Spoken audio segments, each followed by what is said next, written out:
Hello বন্ধুরা, very good morning to all of you. আসসালামু আলাইকুম সকলকে। আশা করি আপনারা সকলেই ভালো আছেন। আর আপনাদের দোয়া এবং আশীর্বাদে আমিও কিন্তু অনেকটা ভালো আছি। আজকে আমি চলে এসেছি আউট অফ হোম, মানে বাড়ি বাইরে আমাদের ভুট্টার জমিতে। এই যে সামনে ভুট্টার জমি আছে সেখানে, কারণ আমাদের ভুট্টাগুলো আর কি গাছ থেকে ভাঙা হচ্ছে।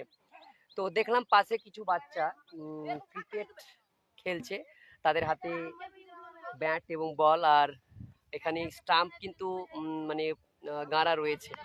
তো যাই হোক, দৃশ্যটা দেখে ভালো লাগলো। আর ক্রিকেট খেলা এমনিতে কিন্তু আমি খুব পছন্দ করি, তাই ভাবলাম যে বাচ্চাদের সাথে একটু যোগদান করি এখানে এসে, তাহলে মাইন্ড কিন্তু আমার রিফ্রেশ হবে।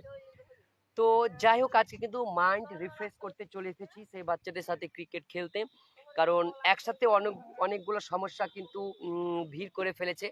তার জন্য একটু ডিসগাস্টিং ফিল করছি। তো যাই হোক, আজকে ক্রিকেট খেলবো, দিয়ে মাইন্ড আর কি রিফ্রেশ করব।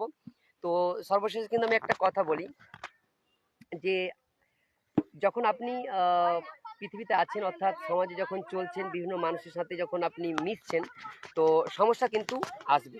কারণ কোনো মানুষই কিন্তু সমস্যা ছাড়া এই পৃথিবীতে থাকতে পারবে না। সমস্যা যেমন থাকে, তার প্রতিকারও কিন্তু থাকে। তাই সর্বশেষে আল্লাহর উপর ভরসা রাখুন। আল্লাহ কিন্তু সমস্যার মোকাবিলা অবশ্যই আমাদের করে দেবেন। তো যাই হোক, আপনার পাশে যতই শত্রু থাকুক না কেন, শত্রুকে কিন্তু লাথি মেরে দিয়ে দূরে সরিয়ে দিতে হবে। কারণ আপনার সাথে যদি আল্লাহর দান এবং মানুষের সাপোর্ট থাকে, তাহলে পৃথিবীর কোনো শত্রু আপনাকে পরাজিত করতে পারবে না। তাই এই দৃঢ় বিশ্বাস রেখে চলতে হবে আপনাদের। সকলে আল্লাহর উপর ভরসা রাখুন, অবশ্যই আল্লাহ সমস্ত কিছু ঠিক করে দেবে। তো যাই হোক, আজকে